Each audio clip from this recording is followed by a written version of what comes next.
Hey guys, does capitalism have you down? Does the constant pressure to be productive get to you? Are you tired of being a cog in the machine? Then we invite you to be a part of the revolution against toxic productivity by embracing the useless things. Welcome to episode 57 of the Very Unimportant People podcast. Do less. I'm your host, Courtney, and this week I found out that I may have been accidentally shit-talking somebody directly to their face. Oh, well, you know what they say about shit talk. Don't say it unless you'll say it to their face. Yeah, no, that is super awkward, though. And my name is Lidia, and this week, I made a Seinfeld reference in class, and it went over pretty well. Oh. I just have a fun little anecdote. Yeah, tell us about it. What happened? So basically, my professor was talking about storytelling, and she was talking about the elements of a good story and how there's this like thing called the fabia or something like that. I don't remember what the word is. It's like German or something. And then she was talking about the plot and how the fabia is the timeline that the plot happens within, and they are not the same. The plot is a sequence of events, but the fabia is the timeline that pushes the story forward. So for example, oh my god, I just realized that that's not at all what my reference was about. Well, you're gonna have to tell me anyways. So she used Seinfeld. I'm interested in that. Now. So now that I realize, we actually talked about Seinfeld twice in class today. Oh. The first time was when we were talking about the fabia. I don't know if that word is correct. I totally forget. Sorry, everybody. And they were talking about how the fabia of Seinfeld is that jokes come back around and get referenced in later episodes. Like callbacks? Yeah. Recall? And how like kind of plots happen because something in time happened before, or like just waiting for something, like the Chinese restaurant, the classic episode where they're waiting in the Chinese restaurant, like that's kind of a time thing, and like the plot is what's happening inside, but the time is happening outside of the plot, and that's how they chose to tell the story. It's really confusing, and she told us not to get bogged down in it because it doesn't really matter that much, but yeah, I'm not gonna get bogged down in it. yeah, don't worry about it. I felt myself getting dragged down trying to figure that out, but you know what, moving on. Now that I said don't get just bogged accept down the things in it. that you don't know. Exactly. You're never going to know That's anything. pretty much what she was saying. She's like, it's fine, guys. I have a PhD and I struggled with this for 4 years. I was like, oh, okay, cool. So I can't explain it in a day. I really can't. And then I made the Seinfeld reference when we were talking about like meta-narratives in the world and how we're like living in a meta-narrative. So it's kind of hard to tear ourselves away from a meta-narrative because we are literally in it. And one of the meta-narratives that we live in is capitalism. And like classic, right? Yeah. Like I was like, we're well versed in capitalism. And she was talking about how the way that we get food is through the store or growing it ourselves. So if we see someone dumpster diving or picking food out of the garbage or picking up food that they found on the street or something like that, we like perceive it as dirty. So one of the examples that came to mind was like when Krispy Kreme throws out all of the donuts from the day, they put it in a bag and they just throw them in the garbage. And people are like, we can't eat those anymore because they're in the garbage. But they're clean donuts. Like they're in a bag. They're clean donuts. They're completely fine to eat. But when people, for like a prank, for example, David Dobrik did this once on his YouTube channel. He went and like, it was this whole bit where they like stole the Krispy Kreme donuts and they like went and picked it up and they were like, we have so much Krispy Kreme. And the audience was like, oh my God, that's so alternative. That's so out there. That's so different because it's not the usual way of getting food, right? Because like in our heads we're like, this is a weird way of getting food. You have to buy or grow it yourself, right? Otherwise it's seen as like dirty. Exactly. So my Seinfeld reference was that and she was like talking and she was like, is there any questions? And I was like in the middle of typing out my reference and then I didn't hear her say like, is there any questions? Like I registered it but I didn't totally hear it, and then she was going on a rant for a bit and I finally finished typing it out and I sent it and she like paused her entire lecture to read out my stupid little Seinfeld reference that wasn't relevant anymore because it took me so long to type. But basically it was the episode when George eats the eclair out of the garbage. So there's like someone places an eclair on top of the garbage and it's like completely fine, untouched. And he picks it up out of the garbage and eats it. And like the girl he's seeing sees him do that and she's so disgusted by him and she tells everyone and throws him out of the party. Oh, and, no. Like, I know. Because they're like, Okay. you're disgusting. You ate out of the garbage. And he was like, it was a perfectly fine eclair. And it was like this whole comedy thing. And like, it was funny because of the meta narrative that we live in where like, just because it's associated with the garbage is not good, even though the eclair was perfectly fine. It was perfectly clean. And that's what George was trying to say. But he's also like this character. So the other meta narrative was like the comedy and the character and like everything, blah, blah, blah.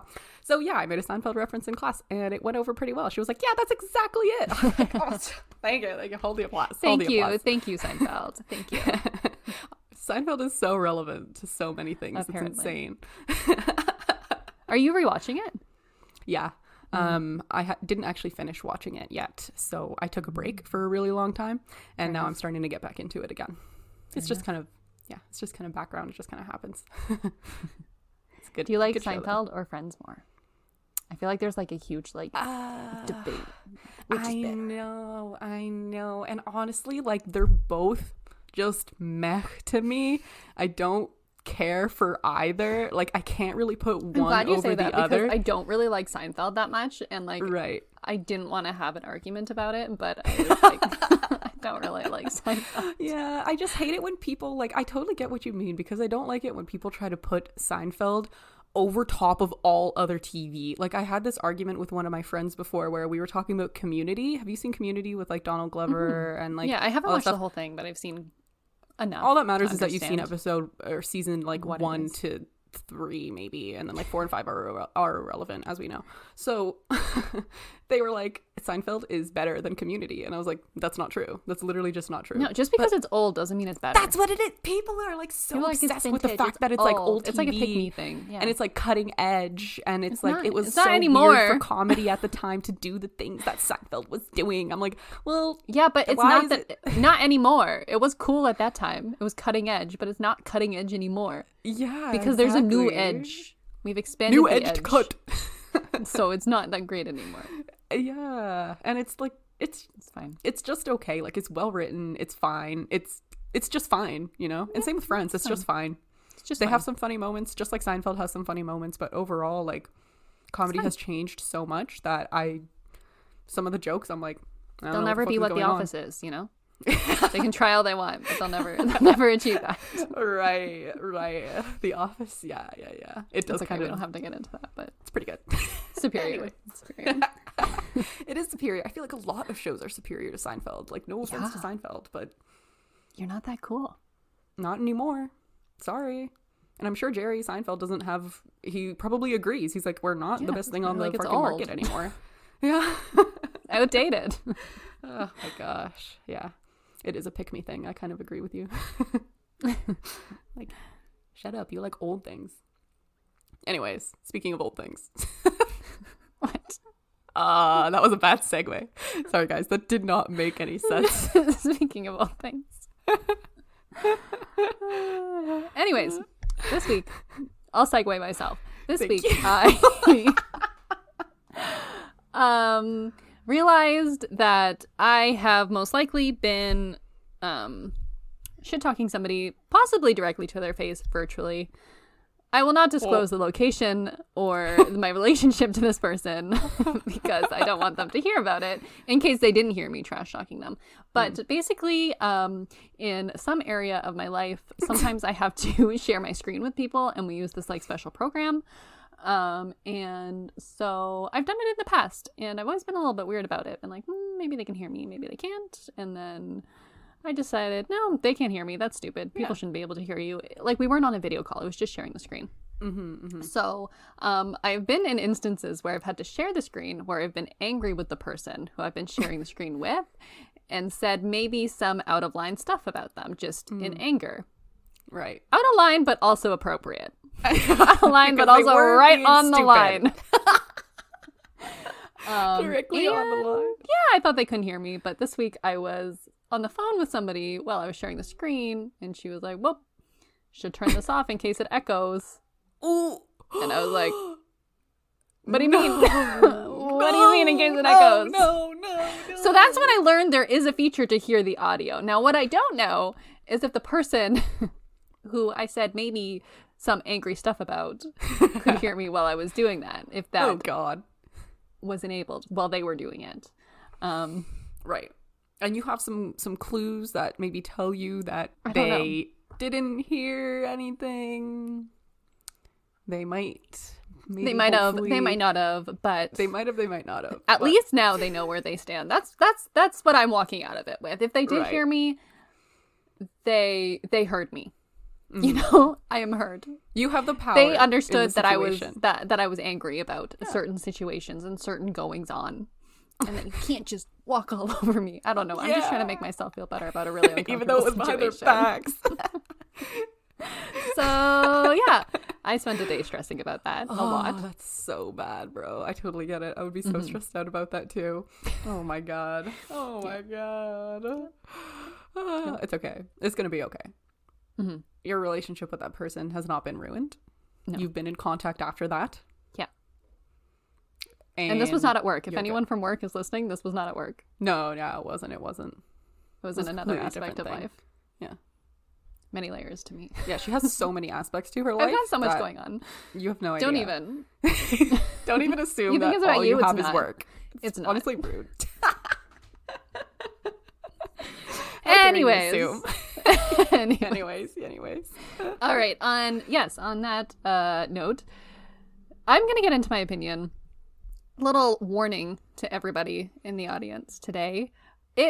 From our brief discussion before we started recording the podcast, it kind of sounds like this might be a depressing episode. So Yeah. just letting you know. And specifically in my section, I talk about death and unaliving yourself a little bit. So just forewarning, if you need to skip ahead to Lydia's part, please do. Mine's a little less about death. Like a lot less about death. It's about Like no death. pretty much no death at all, actually. Yeah, okay. Death is Courtney's is focused on death. Yeah, take that time. Skip ahead if you need to. No worries. We'll see you next week.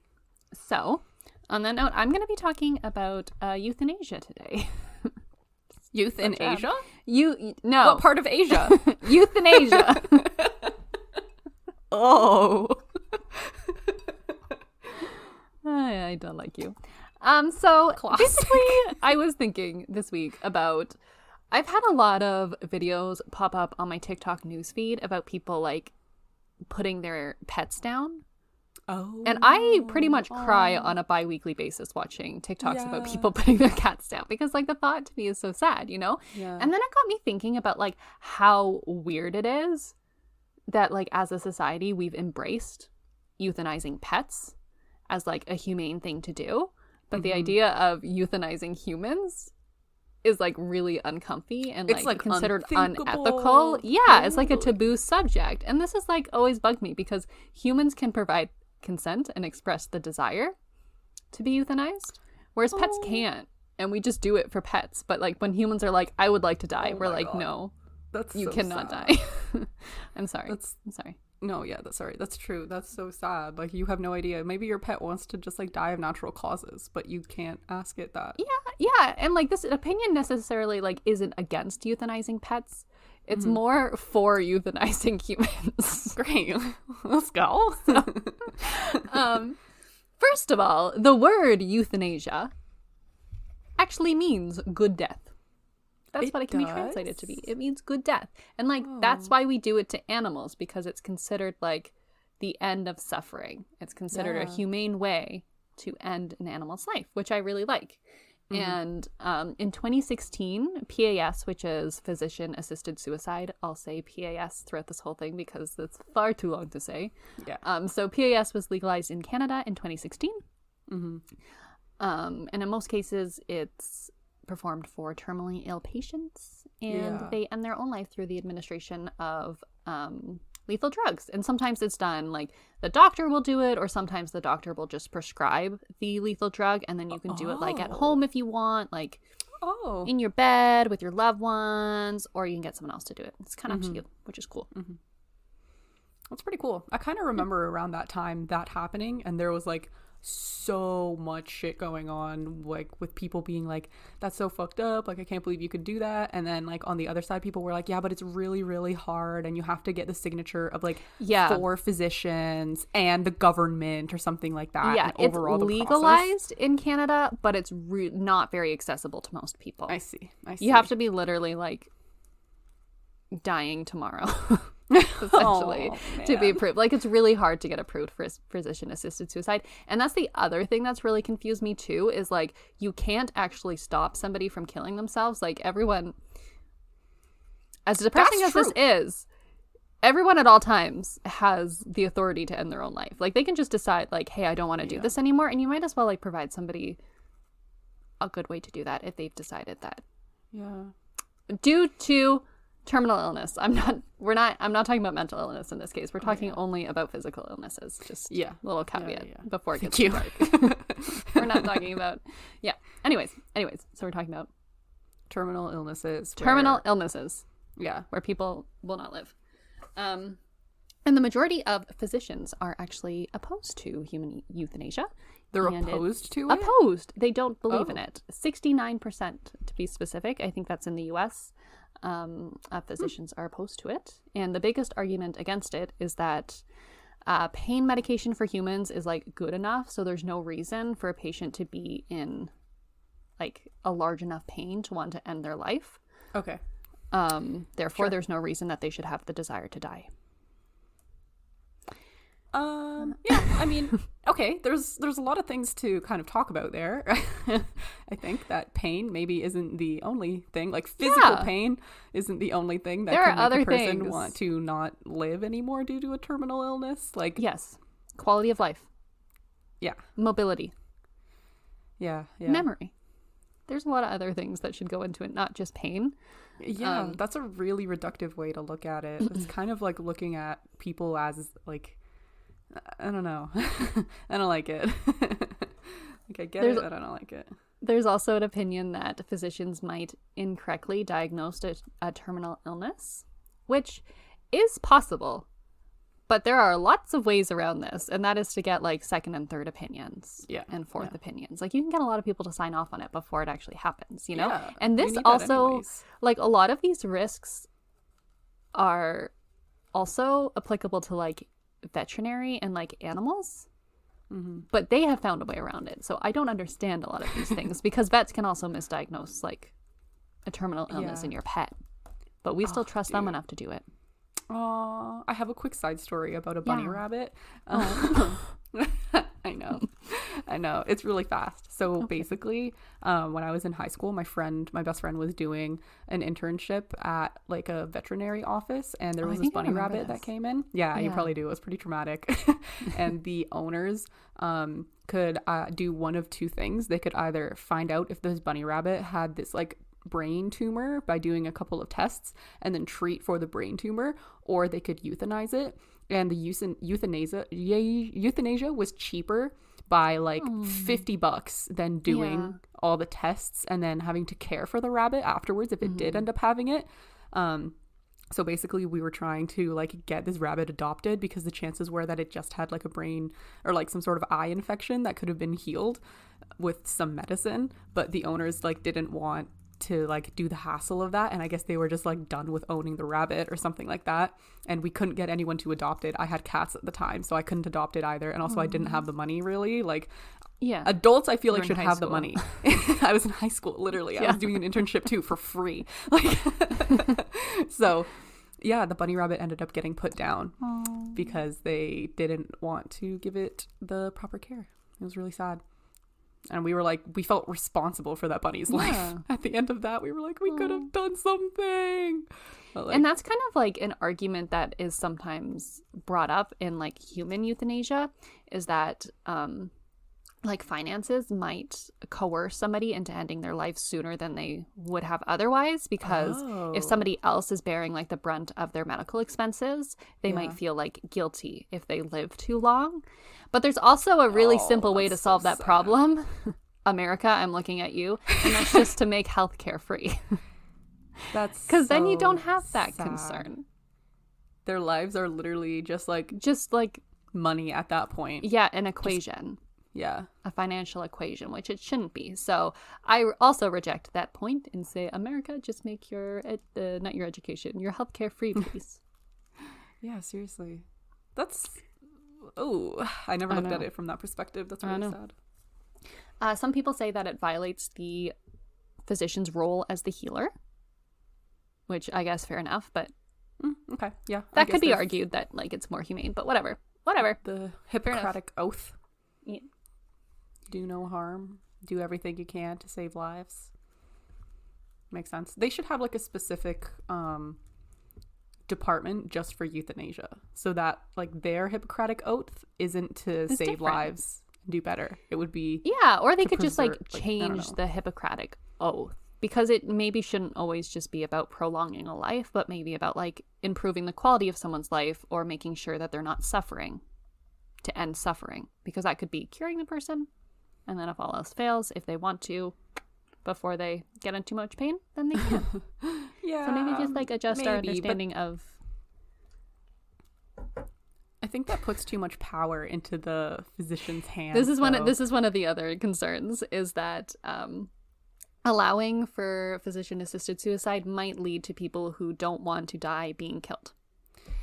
Dude, that's what I was thinking. Because if a physician decides in their head that, like, if someone has to get both of their legs amputated, for example, the physician could be like, no, instead, I will let them die. But there is also such an easy way around this, too. And, like, it's the way that it works now, is that nobody else can make that call except for the person. Like, you can only get physician-assisted suicide if you say, I would like to explore the option of dying a little bit sooner. Like, a doctor can't recommend it for you. Mm-hmm. It's just if you say, hey, I want this, then they can be like, we can look at that. So, like, only at the request of the patient. Yeah, so doctors can't just be going around being like, oh, a little injection there, a little there. You haven't got too much longer, a little whoop whoop, you know.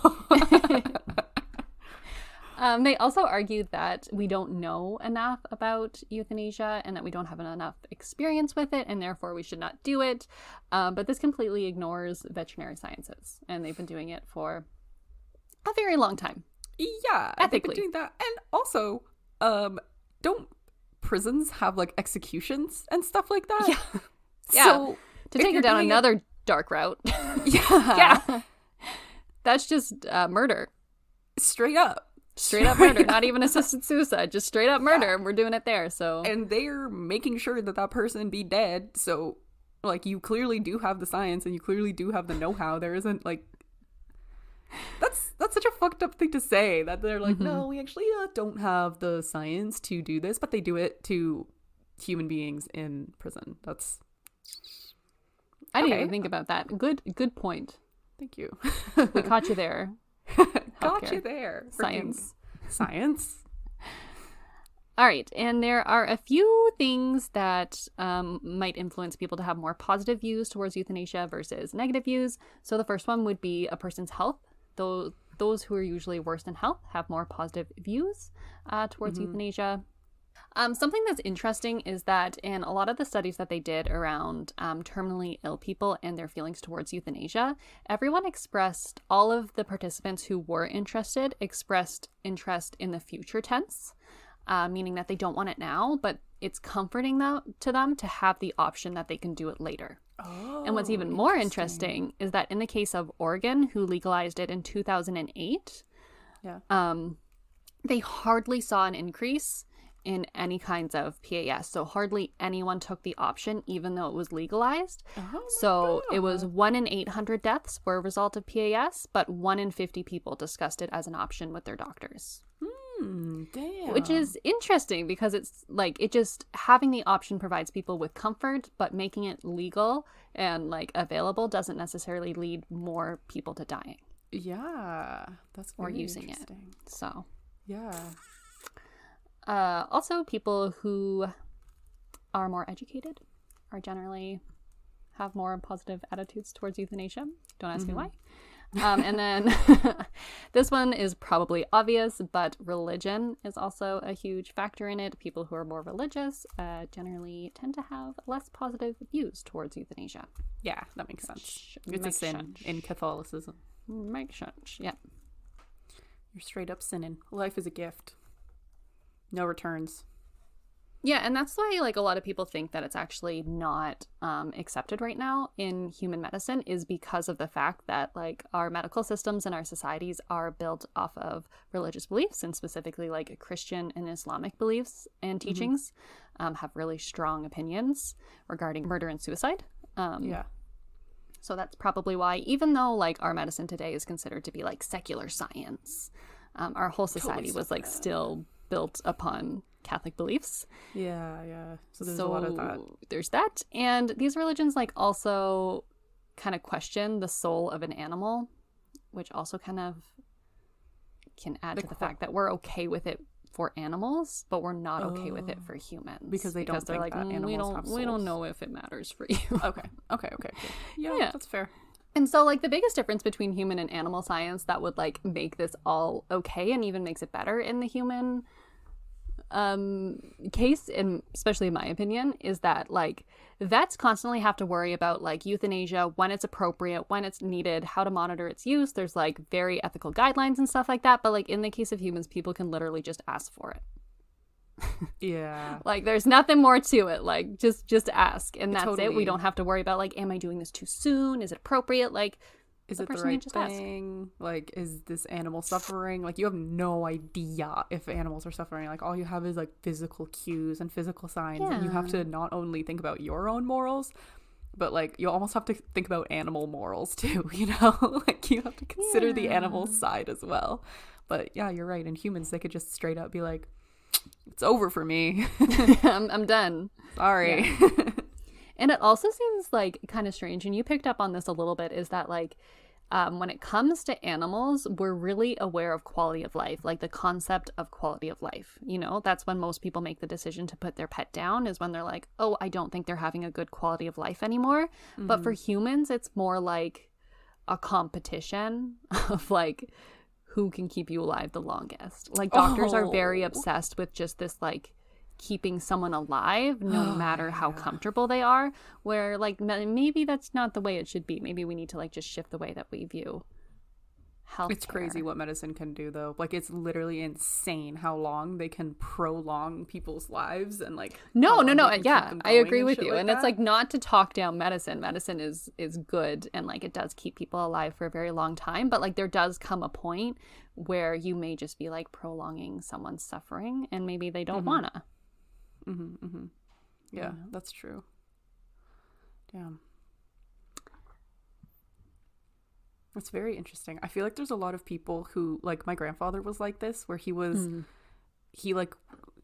passed away now, and like he was really suffering like in the end of his life, but he would never even like consider like euthanasia. Like they brought it up to him once, and he was like so opposed to it, and my aunts, who were like his daughters, were talking about how it was because of like his generation and how he was raised, because that was like the generation of like the silent suffering, like that's kind of what they said about him, where it's like men just suffer in silence, and like you can get through like literally anything, and like your pain is just like it just doesn't matter. And like they were just like he would just like not even consider it, not even for religious reasons, but just because that's how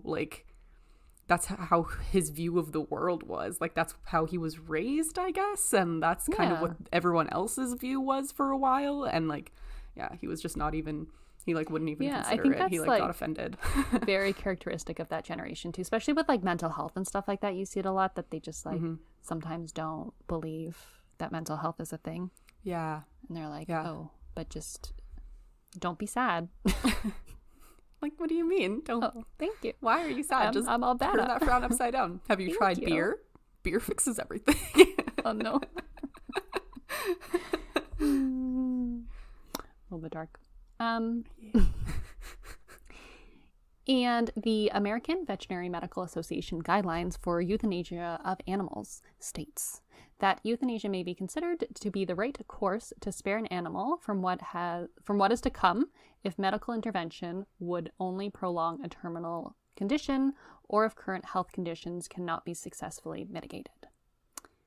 And I think that's just a really good definition that we can use to understand when euthanasia should be used. And I also think like another interesting like undertone to this whole discussion is like its correlation with abortion and abortion rights, because at the end of the day they're both just discussions about like bodily autonomy and what you have the right to do with your own body.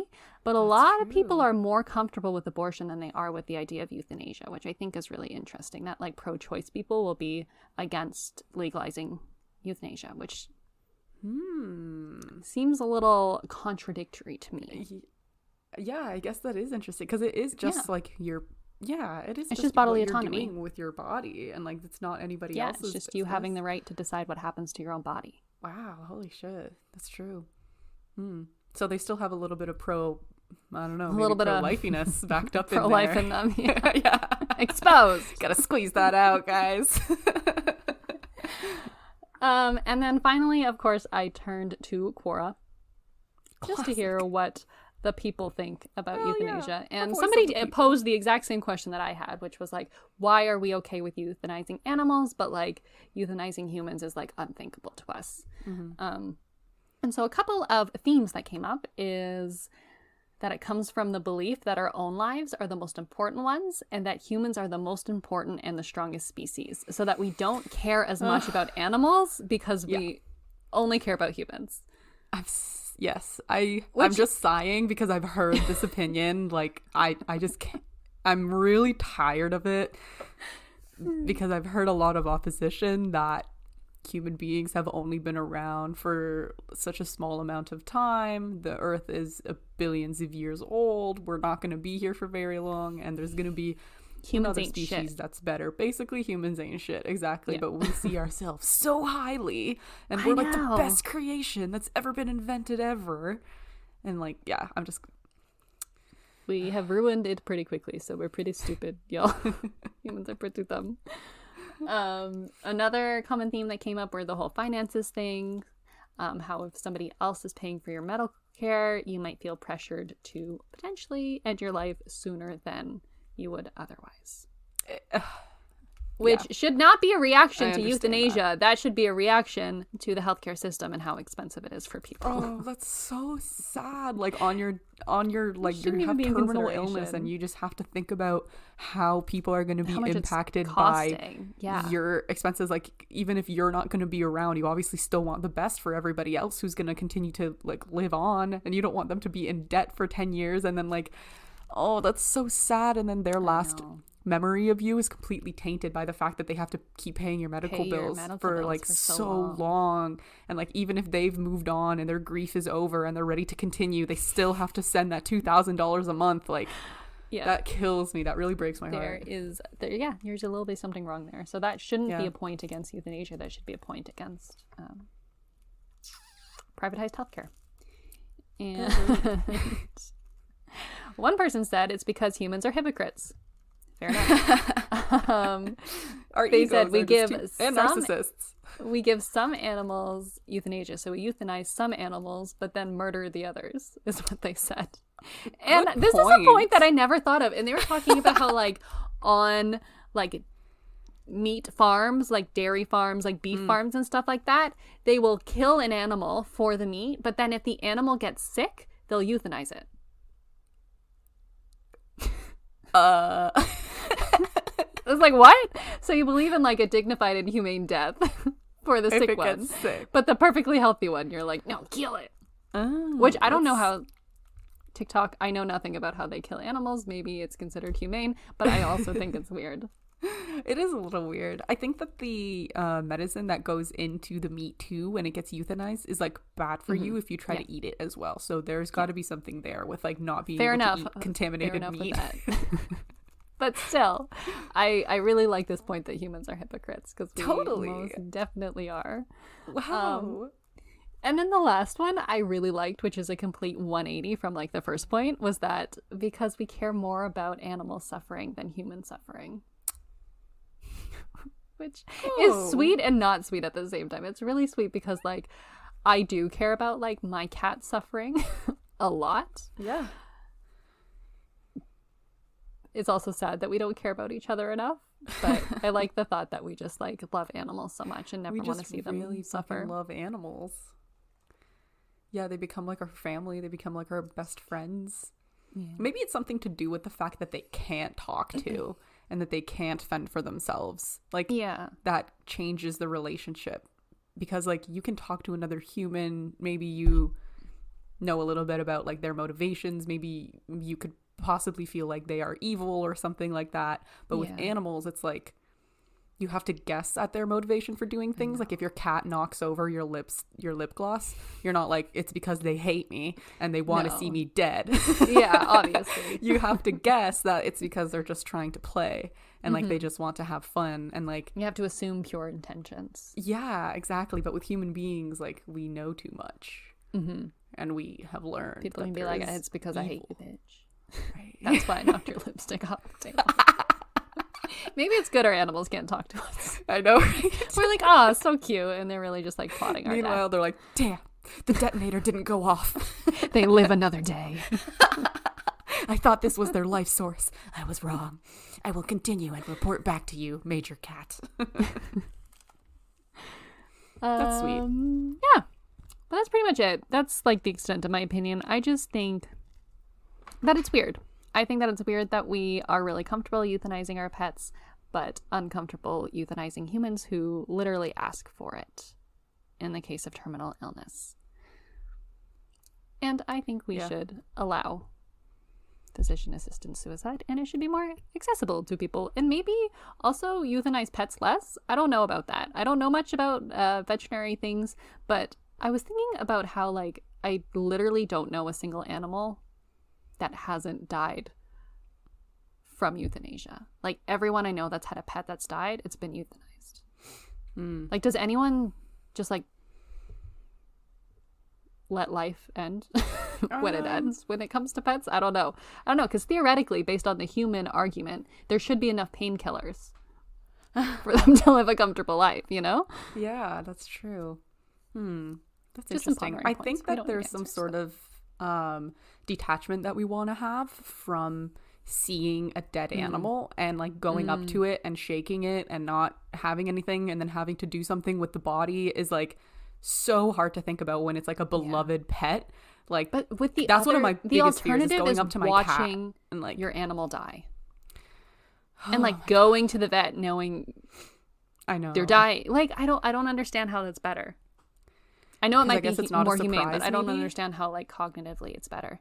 I almost think it's worse. I almost, like, want to be surprised by my animal's death just because, like, I don't like the suspense and the anticipation of knowing that, like, oh, only a week left, like, only a couple days left, only a couple hours left. Like, I feel like that would kill me. Like, I'd almost just rather, like, you know, I wake up one day and it's like, oh, no. But then you don't know how long they were suffering for, too. Like, if it was natural causes, like, or if it wasn't natural causes, that could mean that there was some sort of underlying issue that you didn't know about. So maybe you could feel some guilt towards that, or like, I guess. I don't know, something like that. Like my cat, when she passed away, she was like really, really sick, and like she had like a brain tumor, and like she like couldn't see like her pupils. One pupil was super dilated and the other pupil was like super not dilated. She couldn't hear, she could barely walk. Like her hips were fucked up, and like my parents were like, I wasn't home at the time, and they were like, okay, like this isn't a good quality of life anymore, like we're gonna put her down. She realistically would have probably died in a week, 2 weeks maybe, from natural causes, but like I think in that situation they were just like, we can't just like sit around and like wait for it to I don't know. No, and I feel like that was a good call. I just like, maybe we should make that call for some maybe humans should be able to make that call for themselves sometimes too. Yeah, totally. And again, you can't stop people from unaliving themselves.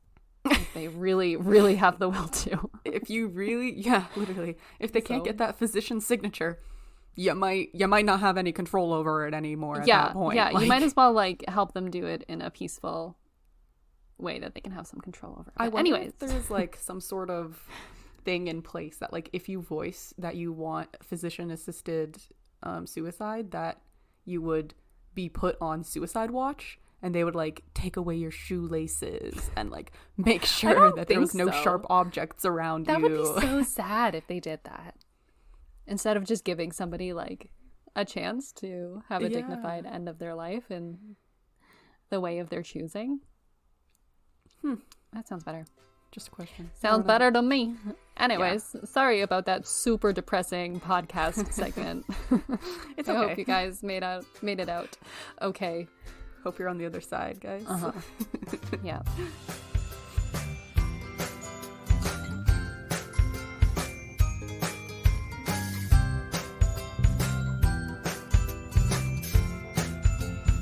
Okay. Now we can talk about my half of the podcast. So, what I'm gonna take you guys through is this like attachment styles thing that I've been seeing on TikTok. And I don't know, sometimes I see these TikToks and like if you're anything like me, you know, I see these TikToks about like these attachment theories and these different types of ways that a person can be in love and how they express that love and how they are in relationships. And I watch it for like 10 seconds and then I scroll past it because I get so bored, or I'm lost in the jargon and I have no fucking idea what they're talking about. I'm scared. Because sometimes there's things about yourself that you don't need to know. I think that is a very real fear, because that's partially why I scroll too. I'm like, I don't think that I need to know this at this time, because sometimes I watch TikToks and like I think about them for 2 days straight, and like it won't get out of my head. Like I genuinely just relate to it so much. Myself, and I'm like, oh my god, exactly. Like I picked up new values from TikTok the other day. Like I have new values. You're like, I guess I care about this now. Yeah, literally. It's just so much, Add it so to the list. often. So I just scroll past it, right? Yeah, fair enough. And then they say something about like, oh, check it out part 2, or check out this playlist. And they have an entire 18 videos about this one topic. And like, I can't be bothered. So I scroll past it. I'm content to be ignorant. I'm content to be just like blissfully unaware, you know? So Until now. As much as I am annoyed by this, it does mean that on some part annoyance equals interest. So otherwise, like, right, it wouldn't annoy me so much if I wasn't a little bit interested in it. If you didn't feel some way about it, it would mean nothing. It means you care about it on literally some mean nothing. level. Yeah. Exactly. On some level, there's something going on that's like really turning my brain, and if it's stuck in my head, and if I feel the need to do an entire segment on it, then you're gonna do an so entire be segment. it. So if you didn't follow like the introduction of attachment styles when that became a thing on TikTok, like me, and now you're just like lost in the sauce of seeing these different attachment style people talking about attachment styles, and therapists and psychologists popping up on your For You page telling you about how you need to live your life and what you're doing wrong and putting labels on everything. I love that. I'm gonna try to lay it out for you, and then we can Reminds me of love languages. Yeah, it does remind me of love languages too, and I actually wrote that in the kind of end portion where like it is a little bit like love languages, and then I hate to say it, but a little bit like horoscopes too, because we just try to like put labels on stuff to just make sense of how human beings just don't really make sense, and you just can't know everything about anyone or even really about yourself. And so we fall back on these like ideas and these theories of that psychologists propose in order to try to make some sort of sense of what the fuck is going on. And as a disclaimer, 2 things. Come into this with like an open mind, and we can decide later whether it works or not. And also, Courtney and I have never claimed to know anything, and our opinions are formed solely based on feelings, life experiences. Vibes. So vibes, always the vibes. No fact, it's just vibes. No expertise. Have I ever said I was an expert? No. Experts in nothing, baby. Nothing. So, grain of salt, as always. Jack of no trades, yeah. Grain of salt. Jack of no trades, dude. Master of none. Master of the universe, if you will. So, let's get into it. There are 3 original attachment styles: anxious, avoidant, and secure. And then there's another one actually that they didn't mention in this, but these were the 3 original ones, and now there's one more because of progress called disorganized. So, I know, based on this one study done from the late done in 1958 by this man named John Bowlby. He studied 40 delinquent boys in juvenile detention, and he tried to figure out how their crimes and how their delinquency was influenced by how they were treated by their mothers or caretakers when they were babies. This is that opinion. This is the thing of like what you are missing as a child is now what you are looking for in a relationship. Is this that one? A little bit. Okay. A little bit. Not completely, but maybe a little bit. Okay, cool. Maybe because I heard someone say that once and I was like, that is more information than I ever need to know. Yeah, that's a little jarring. That's a little bit much. They kind of state that like you might be replicating the relationship that you had with your parents as a child. Like this is that kind of so side of it. Different. Okay. Yeah, a little bit different than like it's what you're searching for. However, like we'll see, because some of in the anxious type in the anxious and in the avoidant, it's both what you're searching for is I don't know. Okay, I'm getting lost in the sauce again. Yeah, sorry, I derailed that. Continue. It's okay. So he chose to study like how the mothers were influenced the children and how the caretakers influenced the kids and how they might have ended up as like delinquents or whatever. And he chose to ignore everything else about how they like got there, systematic, any other social factors, you know, anything else, just completely it's your fault, thrown out the window. Yeah, it's the mother's fault.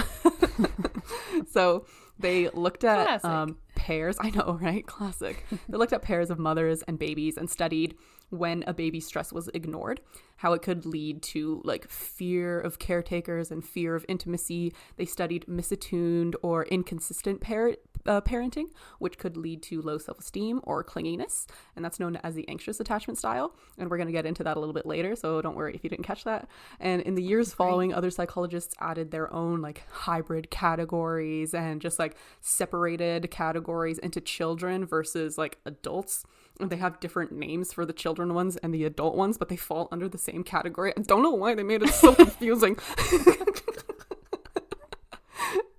So you can have combinations, you can have like different things, but all in all, I mean, we'll see. There might only be one legit one out of all of these types of attachment styles, but we'll see. So, and it wasn't until actually 1987 when psychologists started using the attachment styles for relationships and for love instead of just using it for reasons for incarceration and unemployment, which is a good thing in my opinion because there are so many such a factors jump, though, to incarceration. To be like, yeah, it was this like is why you're in years, jail. To like, this is why you love your partner.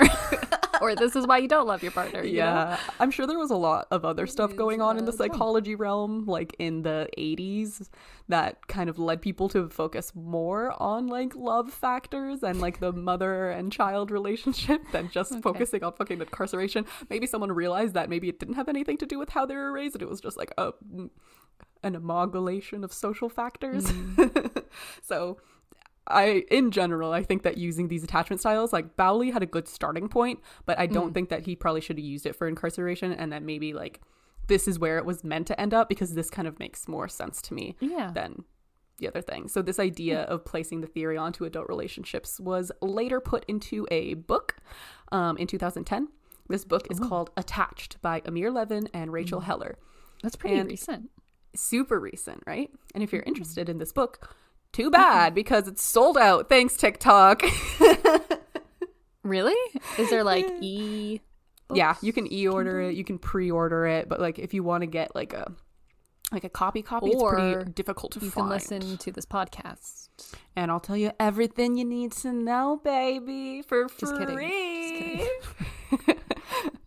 So let me take you through some theory, baby. So there are 3 insecure attachment styles. Anxious, avoidant, and disorganized.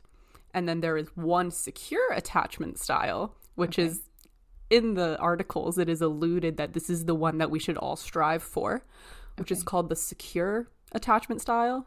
It's just called secure. They're just secure. You're just Fair good. Boring, so let's get into anxious first. Yes. So this one can also be called preoccupied attachment style. And in children, it's called the anxious ambivalence. As you can see, we're already throwing in some random words that we probably didn't need. You could have just called it anxious across the board. But if you hear in TikToks, if you hear preoccupied, anxious, or anxious ambivalent, it's all the same thing. It's just whether it's in kids or if it's in adults, and they will probably do a disclaimer on that anyways. So this can be caused by inconsistent responsiveness to a child's emotional needs. So this is by a caregiver, what a caregiver may do. And then later I'll tell you about how you may be able to recognize anxious ambivalent or preoccupied or anxious attachment style in your own life. So, Yay! So it can also be caused by inconsistent responsiveness to a child's needs. It could be emotional distance by the caregiver, intrusiveness into the child's life, or caregivers who seek emotional closeness with their kids for their own benefit and for their own like kind of loneliness or for their own emotional support, rather than focusing on the child and being there for when like the child needs it. So this means that the kid could be receiving a lot of mixed signals growing up. So how to recognize it in adults is generally they may need in relationship constant reassurance that they are loved, worthy, and good enough. They may exhibit low self-esteem. Getting rejected could have like a huge impact on them. They blame themselves for being rejected, for feeling like they're not worthy of any love at all because they got rejected by one person. Strong fear of abandonment, intense jealousy, and mistrust of your partner. And typically are incapable of being alone, which is kind of interesting because they're just like, they're just kind of, I guess what you were saying, where they're kind of craving what they didn't really receive as children. And they're just like freaked out by the mixed signals. They don't know whether it's going to be good or bad. And they just are overall a little bit clingy, not capable of being alone or on their own because of feelings of not being worthy, of feelings of like feeling like they don't deserve love. Not true. Everybody deserves love. And there is a disclaimer on the website too that said anxious attachment style is not a mental disease or disorder, but it can cause distress in your life. And Thanks. You also can and are capable of changing your attachment style through reflection, recognizing patterns, and being in a secure relationship. Yeah? They're like, just be in a secure relationship. And then also therapy, obviously. They're like, just find love. What do you mean? They're like, just get with a secure Just go out and find love. It's that easy. So the next one is avoidant. Avoidant or dismissive in adults. And this is super confusing. Anxious avoidant in children. Not to be confused with anxious. Anxious avoidant. It has the word avoidant in it, therefore it is attached to avoidant. Avoidant, dismissive in adults. Ambivalent is anxious. Yeah. Okay. Yeah, you got it. I follow so far. You remember that. Yeah. So, the avoidant can be caused by parents who are strict and emotionally distant. They do not tolerate expressions of feelings. They expect their child to be like independent and tough on their own. And they don't necessarily like neglect their kids. They're present, but they just like kind of back off when the kid seems to need any sort of emotional reassurance, any affection, any like support. Yeah. They're just like, you got to deal with that on your own. That's not really on you. Yeah, it's your own emotion. And so similar to the anxious attachment style, the caregivers are often like unaware that they're doing this because they were raised like that too. So they're just kind of like putting that onto their kids. And it's just like this generational thing that keeps happening because people are like, I was raised like that and I was fine. And that's classic avoidant. You're probably not fine. As adults, this is presented as independent, self-sufficient people. Someone who has the avoidant personality or attachment style could be seen as a lone wolf at work. They do not really tolerate emotional or physical intimacy, and they might not be able to build healthy relationships. They also don't want to depend on anybody because they know that they aren't going to receive support. So they just don't even want to go there because they're pretty positive that no one's going to be able to give them that support. Nice. And they're like, let's just not even try. They might be very social, easygoing, fun to be around. They might have a lot of friends or sexual partners, and they don't actually seem that alone. And they also have high self-esteem. Oh. Yeah, I know, right? Oh, good for them. They're so independent, right? They're fine. They're doing fine, okay? They're literally fine. Don't bug them. They're fine. However, they avoid strong displays of closeness or intimacy. And when things get serious, it may feel like you're hitting a wall with them. And that the closeness is like taken off the table, but it's because they don't know how. And it's because in their brains, they've turned off a switch that is just about like being emotionally there or like being able to even express your emotions because they were just like repressed, I guess. Not really repressed, but just turned off for like most of your life because you were like, no one needs to fucking hear about this shit. And you can. They're like, these are mine. Nobody else's. So the next one is called disorganized. Disorganized. Or I like this one already. Yeah. Fearful avoidant. This one is the one that you should not like. Oh, no, I just did. Oh, okay. So it's stated as being the most difficult one to deal with. And this one is some serious business. It stems from physical, verbal, or sexual abuse as a child, childhood trauma. Witnessing some sort of trauma in your childhood can also lead to this. Yeah. And it's basically when your source of safety, so your caregivers, become your source of fear. Whoa. And the kid learns that, it's bad. And the kid learns that they can't trust their caregivers. So as adults, they'll have a hard time trusting people. And this actually is kind of a doozy because it incorporates both anxious and avoidant into one person, plus their own mix. A strong fear that people closest to them will hurt them. They avoid intimacy but want relationships. Like they want to feel the love, but they feel like they need to avoid it. And this could cause them to like end relationships prematurely because they are positive that it's not going to work out because it never has worked out in their lives or anything like that. I know. So they're always experiencing like rejection, hurt, and disappointment. Can lead to self-sabotage. Research also links this attachment style to borderline personality disorder, substance abuse, and depression. So you can see why they said that this is one of the more challenging attachment styles. And in my opinion, maybe the only legit one. That actually makes sense. It makes a lot of sense. I think there's like, you know how correlation isn't always called? No, what is it called? There's a word for it. I forget. I learned it in statistics, but it's when it's not actually related to the thing that you think it's related to. It's related to something else that's also related to that thing. So I think that it's related to the substance abuse is related to the childhood trauma, not to the attachment style. I totally agree. You know? Yeah, exactly. But they're like these are related. Your attachment style and substance abuse are related. Kind of right, but it's not falls under. Exactly. It's under a completely different umbrella. It's not under the attachment style umbrella. It's like... It's the childhood trauma. Yeah. Yeah. Oh, my God. So, some of the things that they recommended, I'll take you through them just in case this is you. Literally, therapy is one of them. Learning to trust. Working with I'll get right on it. Like, what the fuck? What do you mean? How?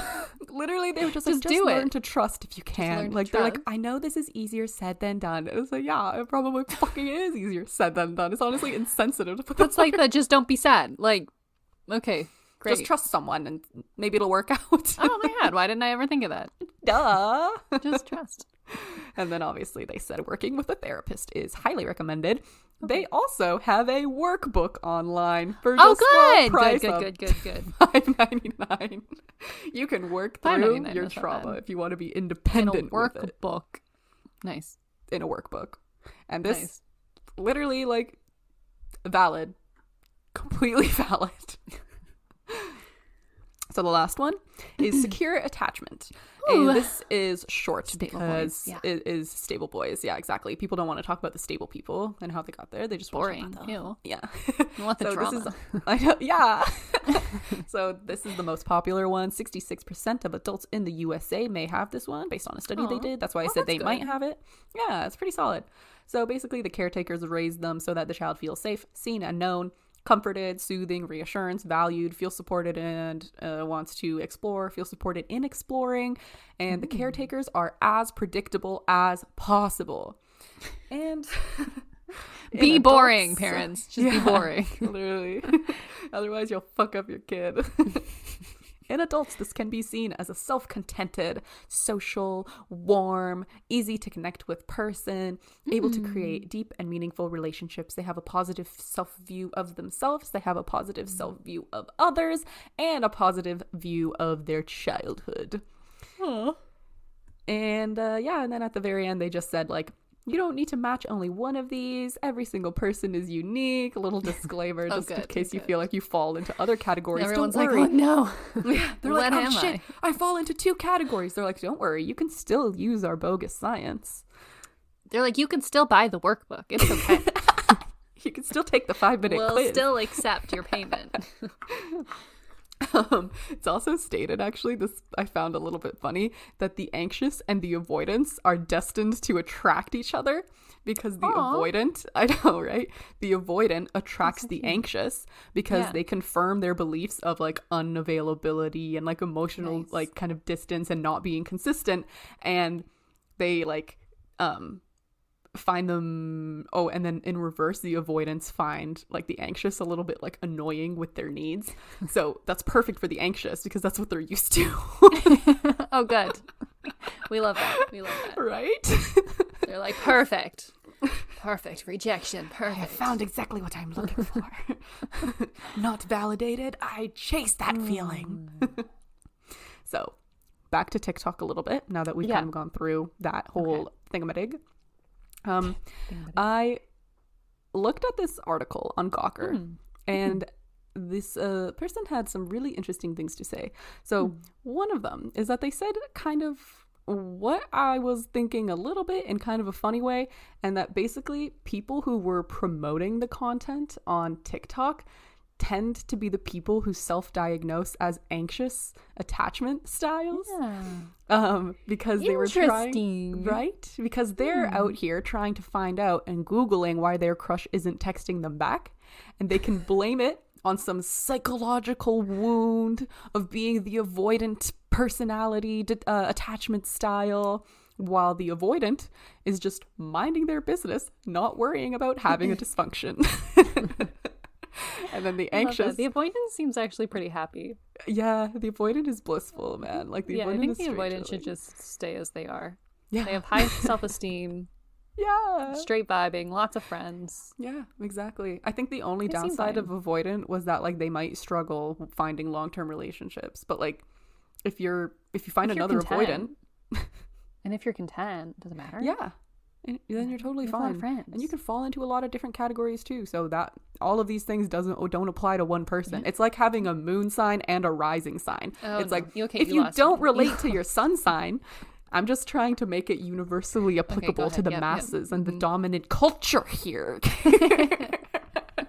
If you don't relate to your sun sign, don't worry, baby. Don't worry about it. There's a reason. We can explain that. Yeah, we can explain it all away with another horoscope, and then another horoscope, and then another one. It's kind of the same thing that's happening here. They're like, fair enough. If you don't feel like you fit into this one, or if a couple of them don't match up to you, you're in this one.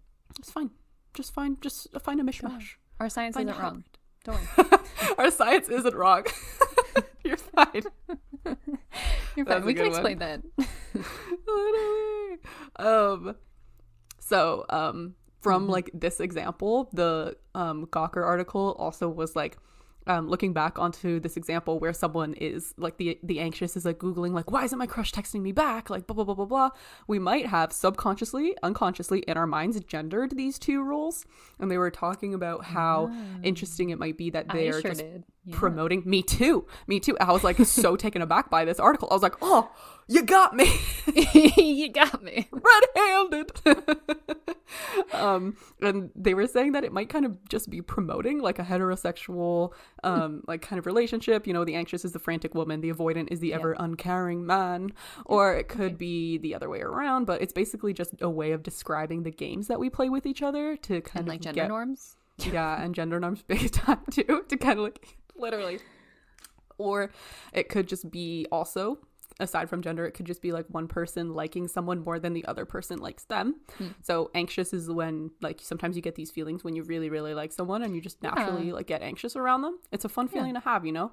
But if the other person doesn't like you as much, then they could be acting avoidant, not even at any like maybe not it's even not because like they're a avoidant. psychological issue. Maybe it's just like life. They're just not that into you. Maybe these are like normal feelings to have. Exactly. Like, yeah. And it might be causing the other person to act even more anxious if you're the avoidant, right?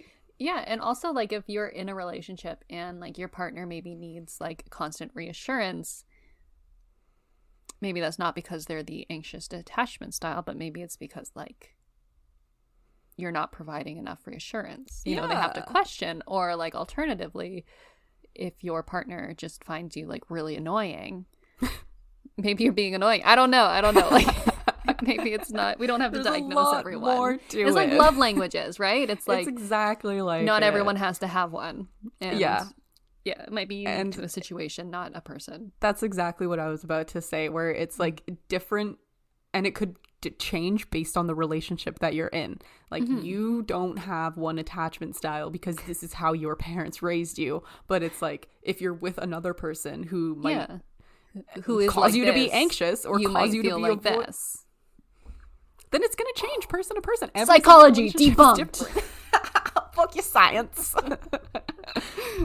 Like I definitely know for a fact that I have been both the anxious and the avoidant in some of the relationships that I've had. And that seems just the way it is. Normal. Like it's not because it was raised a certain way, which like maybe I do fall into some of these little stereotypical anxious or avoidant kind of personality traits. I guess you could call them that. But like it's different for every relationship. It's not a one size fits all. Similar to love languages, similar to horoscopes. I mean, there's just like on another note, like TikTok just why does this keep happening? Why does this keep happening? Why do we keep having to talk about this? Why do we keep having to bring this shit up? Why do you keep bringing your bogus science in? Sometimes we can just live life.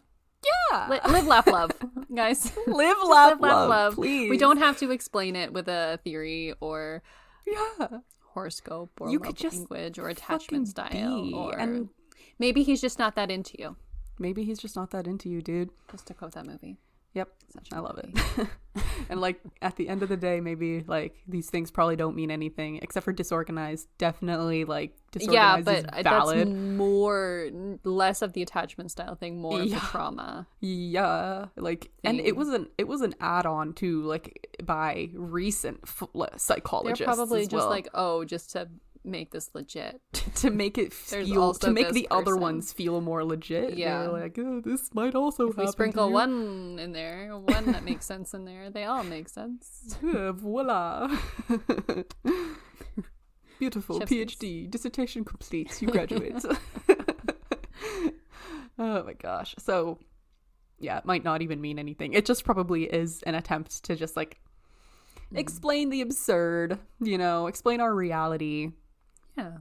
It's unknowable. Will we ever know anything? Probably not. All we know is money. You're right. That's a good point. They're just really trying to go for the profits. They're profiting off the anxious. They are. They really are. And honestly, like, I'm kind of glad that we like decided that to debunk this, because that whole time that you were talking about like attachment styles, I was just getting more and more anxious about the thought of like having a kid potentially and like how much you can fuck your kid up. Oh, I know. It's so fucked. With like every little thing. It's like if you do one thing, they're anxious, and then if you do the opposite of that, they're avoidant. And it's it's like, which is right? I know. I feel so fucking bad for parents. Like, and you know what? I think I've heard this in a TV show or maybe in real life. I don't remember. That parents will always fuck up their kids, even if you try to be a good parent. I think that's just being a good parent, man, can still just like fuck up your kid. I think I don't think there's a way to be a perfect parent. I think that I agree. I think you just do the best that you can. I mean, I'm not a parent, but I think that you do the best that you can with what you have, and like your kid will everyone's see that. A little fucked up, okay? So it's fine.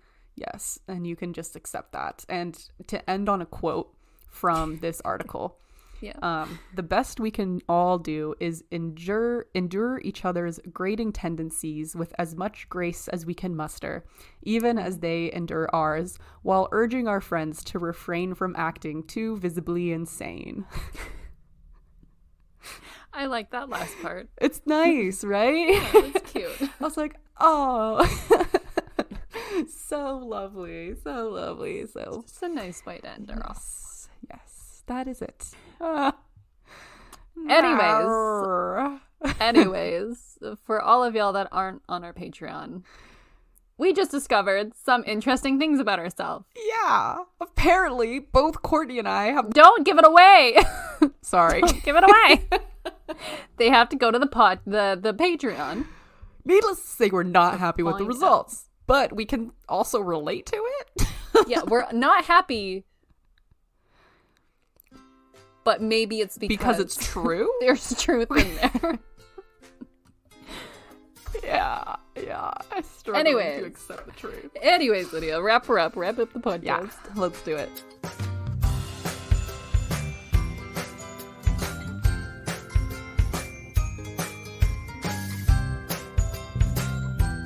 So, thank you so much for listening to this week's episode, everybody. Thank you for listening to Courtney's opinion about euthanasia and how we should take a good hard look at that. And, we're euthanizing animals. depressing. Why is it so difficult to euthanize humans?